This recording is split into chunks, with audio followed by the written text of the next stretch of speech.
धौरिया नाम सुनते ही आज भी वहां के लोगों की रूह कांप जाती है। दिन के उजाले में तो सब सामान्य रहता, वही बैलों के गले की घंटियां, औरतों का कुएं पर पनघट और बच्चों का शोर। लेकिन जैसे ही सूरज पहाड़ियों के पीछे छिपता और आसमान का रंग गहरा सिंदूरी से काला होने लगता, धौरिया का भूगोल बदल जाता। गांव के पश्चिम की ओर जाने वाली वो कच्ची सड़क, जिस पर धूल की परतें नहीं बल्कि खौफ की चादर बिछी रहती थी, उस रास्ते के ठीक बीचों बीच खड़ा था वो विशालकाय बरगद। लोग कहते हैं कि उस पेड़ की उम्र का अंदाजा किसी को नहीं, लेकिन उसकी जटाएं जमीन तक ऐसे लटकी थीं जैसे किसी ने फांसी के फंदे तैयार कर रखे हों। बुजुर्ग कहते थे कि उस पेड़ के नीचे की जमीन कभी सूखती नहीं।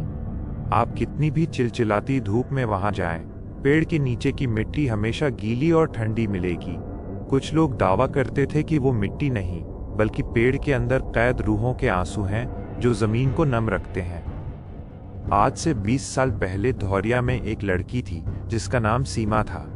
वह गांव की बाकी लड़कियों जैसी नहीं थी। उसकी आंखों में एक चमक थी और जबान पर बेबाकी। जहां गांव की औरतें घूंघट के पीछे अपनी आवाज दबा लेती थीं, सीमा अन्याय देखकर दहाड़ पड़ती थी। उस वक्त धौरिया पर ठाकुर वीरेंद्र सिंह का राज चलता था।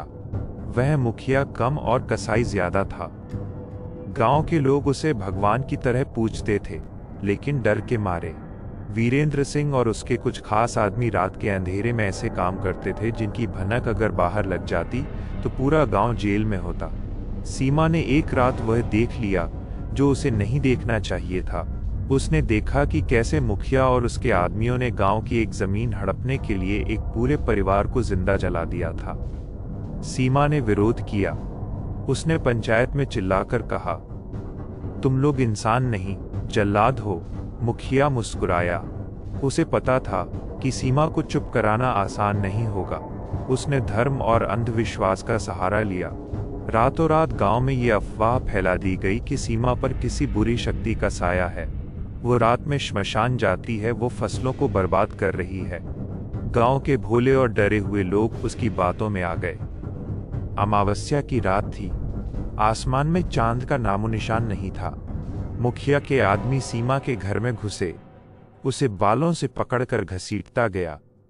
सीमा चीखती रही, अपने बचपन के दोस्तों को मदद के लिए पुकारती रही, लेकिन सबने अपने दरवाजे बंद कर लिए। डर इंसानियत से बड़ा हो गया था।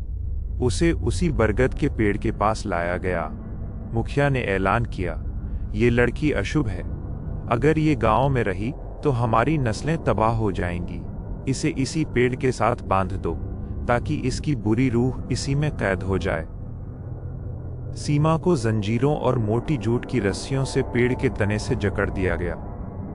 रस्सियां इतनी कसी हुई थीं कि सीमा की हड्डियों के चटकने की आवाज आ रही थी।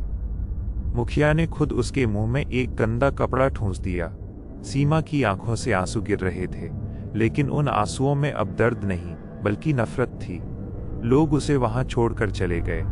रात भर सीमा उस पेड़ से लड़ती रही। रस्सियां उसके मांस को काट रही थीं।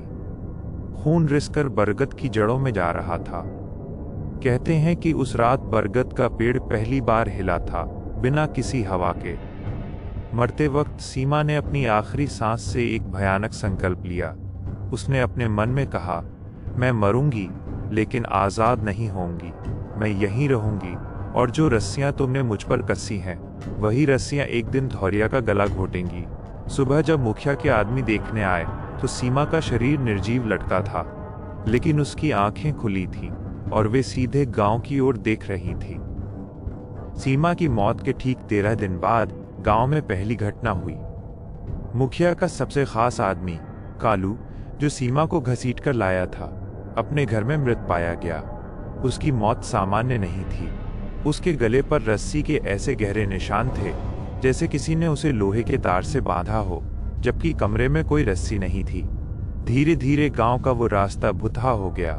रात के 12:17 पर, वही वक्त जब सीमा ने दम तोड़ा था, पेड़ से चर चर की आवाज आने लगी। ये आवाज वैसी ही थी जैसे कोई भारी चीज रस्सी से लटककर झूल रही हो। गांव के मवेशी उस रास्ते पर जाने से कतराने लगे। कुत्ते उस पेड़ की ओर मुंह करके घंटों रोते। एक बूढ़े ओझा ने चेतावनी दी, वो लड़की वापस आ गई है, लेकिन वो अब सीमा नहीं है, वो अब रस्सी वाली औरत है। उसने पेड़ को अपना शरीर बना लिया है। 20 साल बीत गए। धौरिया की ये कहानी अब इंटरनेट पर एक अर्बन लेजेंड बन चुकी थी। शहर के पैरानॉर्मल इन्वेस्टिगेटर अमन को इन सब बातों पर यकीन नहीं था। उसके पास आधुनिक उपकरण थे, थर्मल कैमरे, ईएमएफ मीटर और सेंसर। अमन धौरिया पहुंचा। उसने गांव वालों से बात की, लेकिन सबने उसे वापस जाने को कहा। मुखिया के बेटे ने उसे धमकाया, शहर के लड़के, यहाँ की मिट्टी का मिजाज नहीं जानते तुम, वापस चले जाओ वरना यहीं के होकर रह जाओगे। अमन नहीं माना। उसने उस पेड़ के नीचे अपना कैंप लगाया। रात के 11:30 बजे उसने अपना कैमरा ऑन किया और इंटरनेट पर लाइव स्ट्रीम शुरू की। हजारों लोग उसे देख रहे थे। 12:10 बजे अमन ने मजाक उड़ाते हुए कहा, दोस्तों, यहाँ कुछ नहीं है, सिर्फ सन्नाटा है। ये गांव वाले बस डरे हुए। अचानक उसका ईएमएफ मीटर जोर जोर से बीप करने लगा। 12:15 बजे तापमान 42 डिग्री से गिरकर सीधा 5 डिग्री पर आ गया। अमन की सांसें जमने लगीं। उसने अपने कैमरे की नाइट विजन स्क्रीन पर देखा। बरगद की जड़ों के पास एक धुंधली आकृति उभर रही थी। 12:17 बजे अमन का गला अचानक रुक गया। उसे लगा जैसे कोई अदृश्य चीज उसकी गर्दन के चारों ओर लिपट रही है। वो छटपटाने लगा। कैमरे के फ्रेम में 2 सफेद, खून से सने हाथ दिखे जो अमन के पीछे से निकले थे। वे हाथ अमन को ऊपर की ओर खींच रहे थे। कैमरे में अमन की आखिरी चीख रिकॉर्ड हुई, वो अकेली नहीं है, वहां बहुत सारी रस्सियां हैं। अगली सुबह जब गांव वाले पहुंचे तो अमन पेड़ की सबसे ऊंची डाल से लटका था। उसके पैर जमीन से 20 फीट ऊपर थे। उसके शरीर पर एक भी कपड़ा नहीं फटा था, लेकिन उसकी हड्डियां चूरा हो चुकी थीं। उसके गले पर वही 20 साल पुराने निशान थे, सीमा की रस्सियों के निशान। अमन की मौत ने एक नया रहस्य खोल दिया। ओझा ने जब अमन की लाश को देखा तो वो कांपने लगा। उसने गौर किया कि बरगद के तने पर अब एक नहीं बल्कि कई आकृतियां उभरी हुई थीं। सीमा की रूह ने उन सभी लोगों को बांध लिया था जो उसके बाद वहां मरे थे। मुखिया वीरेंद्र सिंह, कालू और अब अमन, वे सब अब उस पेड़ के गुलाम थे।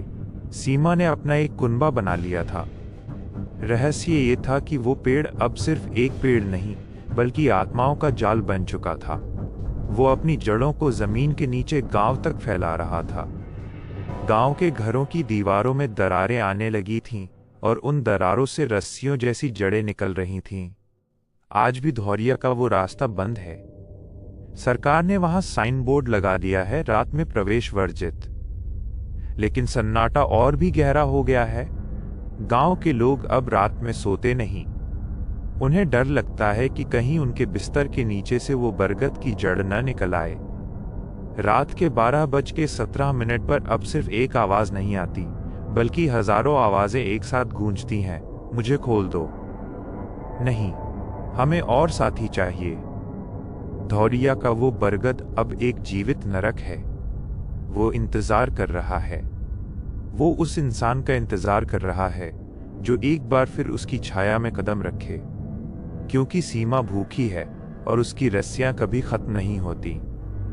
याद रखना, अगर तुम कभी धौरिया के पास से गुजरो और तुम्हें हवा में रस्सियों के खींचने की आवाज आए तो भागना मत, क्योंकि तुम जितना तेज भागोगे वो जड़ें उतनी ही तेजी से तुम्हारा पीछा करेंगी।